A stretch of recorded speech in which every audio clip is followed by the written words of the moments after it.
I want to learn oils, but they take so long to dry and my colors get all muddy.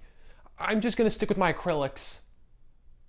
Loser. This is the number one excuse I hear from non-oil painters that wish they were oil painters. But you know what? This is Paint Coach, where there are no excuses. What? No, it doesn't seem harsh.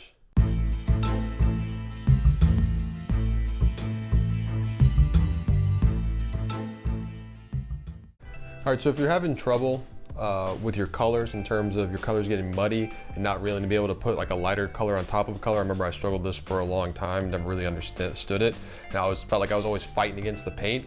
The problem is you probably are putting thick paint onto thick paint.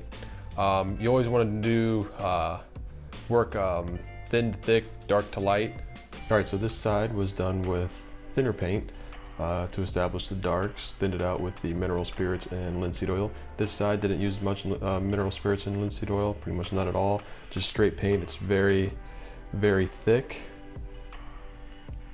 Might be hard to tell on camera, but got some really thick paint there. So now we're gonna go in and add the highlights to each side to see how it works out. So let's say the sun's coming from the right. Go a little bit lighter here.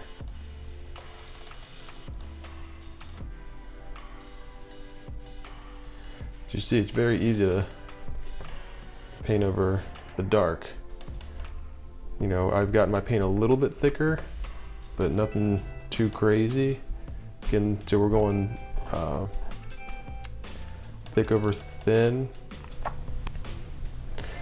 As you can see, it's very easy to paint over top of this dark color.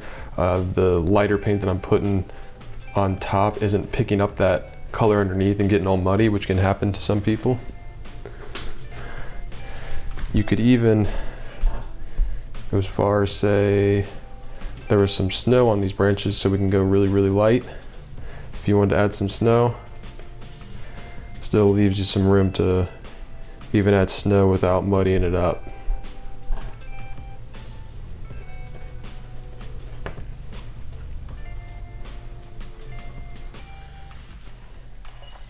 Now let's try to do that on the right side. I'm going to use actually the same little puddle of paint that I used for the highlights. And you can see it's just the paint underneath is too thick, so I'm fighting against that. I'm trying to, you know, put these lights in, but it's picking up the dark paint underneath and just making it dark. So now what happens, and what most people do, what I did for a long time, is you fight against it and you just think, oh, I'll just get more paint, and I'll just try and overpower that dark. And now you're playing this fun little game of fighting against the color underneath. See, I'm just gonna stop trying because that's kind of pointless to keep going. But you can see here, it's very easily to put your mid-tones and highlights on top of your dark than it was over here, just by using thinner paint. All right, the next thing I'm going to show you is when you have like a dark shape like this and you know there's a sky behind it. Let's say the sky is a really light blue, so I'm just going to mix up cerulean blue with some white. It's always much easier to paint the light object or the sky or whatever, anything that's light, paint it around, go back around and paint it, instead of, you know, it's kind of like with acrylics, you might paint the whole sky, let it dry, and then paint the trees over top of it, because you know the acrylics could dry in a few minutes, but oils take a very long time to dry. So you're going to want to kind of go around the edges like that. And when it comes time for the little sky holes, like the holes in the trees where you can see the sky behind it, then you can go, you know, you can thicken up your paint a little bit. Let's say there's a little hole here, there. You can start doing that. And it's okay, don't worry about, especially like with trees, if you pick up some of the tree color and it gets into the sky, that actually makes it look even better, because you know trees are constantly moving, and when you pick up a little of that green and it kind of smudges in just a little bit into the sky, it just gives it gives them more energy and, you know, kind of reads more like they're alive and moving, which they are, they're trees. I'll kind of show you what some people tend to do, which is they'll put the sky in thinking that they're working with acrylics. So let's put this light blue in here. And I'm even laying this in really thin too.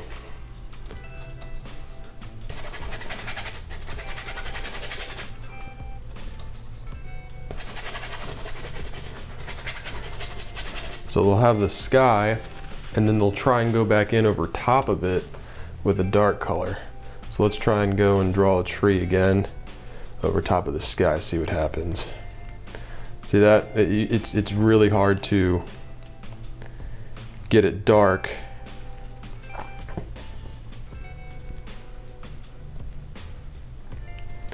See, it's really hard to get it dark because it's picking up that light color underneath and it's mixing in with your dark mixture, so you're fighting against that. So if you're trying to draw some trees, it's just not really gonna happen. I mean, I'm sure eventually if you just kept piling on the paint, you could get it to as dark as you want it, but it's not really gonna work. And then, you know, you're already building paint on top of paint on top of paint, so even when you try and go in with your highlights, that's not even gonna work at all. And that's when people get frustrated and they start swiping their paint like, why is it not working? It's because they don't know thin to thick, dark to light. So there you go, dark to light, thin to thick. Try not to put a dark layer over a light layer. If so, try and paint the light layer around it like we did with the sky here. Don't start with thick, dark paint. If you plan on putting, you know, lights over top of it, start thin and work your way into thicker paint for the highlights. It's a kind of a hard thing to explain. You really have to feel it out, and you'll get a feel for the paint and how it moves on the canvas.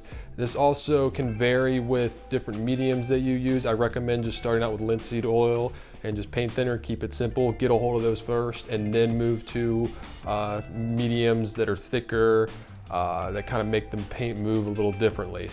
Also, I mean, this doesn't necessarily go for style like thick paint styles or like palette knife painting, which I don't do have much experience in. That's a whole kind of different thing. If you're going for that, then completely forget this video.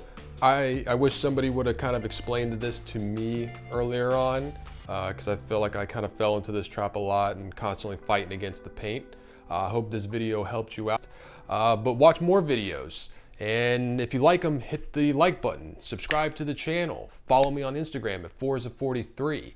I'm Chris Fornatero, here telling you to go get painting.